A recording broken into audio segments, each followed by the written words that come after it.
Saying Earthbound is a unique game may sound a smidge on the axiomatic side, but it's actually a gross simplification. At the time of Earthbound's release back in 1995, back when RPGs were RPGs, the usual setting for a role-playing game consisted of medieval-style fantasy settings, castles, swords, shops, and villages, and leveling up on slimes and rats until you eventually kill God. Earthbound, however, is set in the year 19XX. And from various hints, such as cars, pizza places, and the popularity of arcades, it makes it pretty clear that Earthbound was meant to be set around 1995 when it was released. Instead of swords, you have baseball bats, and frying pans, and swords. But you know, semantics. Instead of castles and villages, you have town halls, towns, and cities.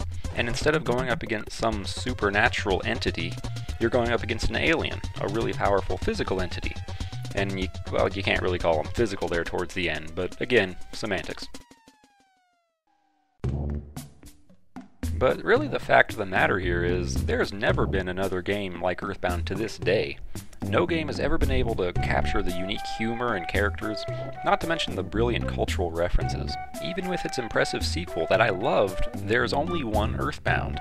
It's special and unique and beautiful. Just like you. But in fact, one of the most memorable parts of this game was the final boss battle against Giygas, who happens to be one of the more memorable villains from any game. He's called the Embodiment of Evil, but really, as explained by the time you actually fight him, he really has no idea what's going on, and this is nitpicky, but he really doesn't have much of a body. That was a joke. There are lots of theories about Giygas too, but I'm not here to talk about fetuses and cervixes, I'm here to talk about the battle. Even though the latter part of it is scripted, it's still a tough fight. Of course, in lieu of keeping things more modern, the music is a rock thing going on instead of a fancy orchestral tune like in most RPGs of the time. And then the latter half of the fight has this totally jacked up tune playing, and you're hearing that now. I don't know about you, but it makes me uneasy.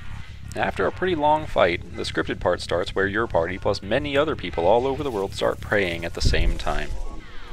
It sounds cheesy, and it is, but it's just really quite poignant. You know, it makes me a little misty-eyed just talking about it. I first played this game when I was about 10 years old, and everything about this game sticks out in my mind as an experience to me.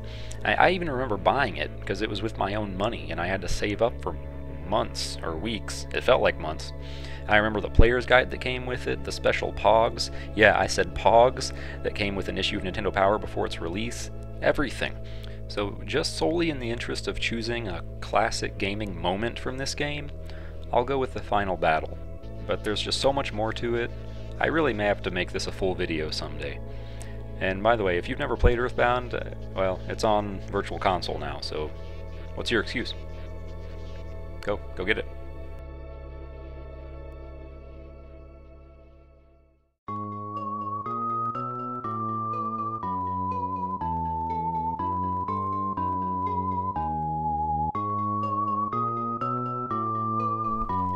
Also, hey, since at least 2 of you noticed, I'll just go ahead and say it. Sorry for the delay. This is the longest I've ever gone since starting the channel that I have not posted a video. Work has been absolutely insane. Totally horrible, but hey, if you want, you can just keep on telling people about my videos. The more views I get, the more subscribers I'll get. The more subscribers I get, the more like ad revenue I'll get.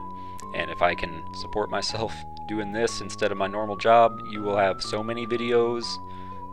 I will do videos so consistently, you will be able to frickin' like count your pulse to them. I swear to God. Go ahead, test me. I dare you. Test me on that. Alright, cheers.